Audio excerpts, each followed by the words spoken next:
ইসলামে তখনও মদ হারাম করা হয়নি, আর আরবের লোকদের কাছে মদ খাওয়া একটি গৌরবের বিষয় ছিল। হযরত আলী রাদিয়াল্লাহু আনহু এর জীবনের এক সময় তখন তার দুটি উটনি ছিল তার ভরসা।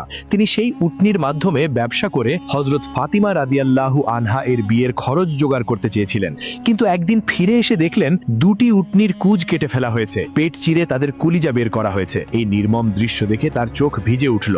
খবর এলো এই কাজ করেছেন তারই চাচা বীর সাহসী হযরত হামজা রাদিয়াল্লাহু আনহু, যিনি তখন নেশার প্রভাবে ছিলেন। হযরত আলীর বয়স তখন 22-25 বছর। ব্যথিত হৃদয়ে হযরত আলী নবী করিম সাল্লাল্লাহু আলাইহি ওয়াসাল্লামের কাছে গিয়ে সব জানালেন। নবীজি সঙ্গে সঙ্গে হামজা রাদিয়াল্লাহু আনহু এর কাছে পৌঁছালেন, যেখানে সে তার বন্ধুদের সাথে বসেছিলেন। তিনি চাচার প্রতি গলা তোলেননি, বরং নরম ও ভালোবাসাময় ভাবে বোঝাতে চাইলেন। কিন্তু দেখলেন হামজার চোখ লাল, কথা কঠিন, মন মত্ত। নবী সাল্লাল্লাহু আলাইহি ওয়াসাল্লাম তৎক্ষণাৎ বুঝলেন এই অবস্থায় বোঝানো অর্থহীন। তিনি এই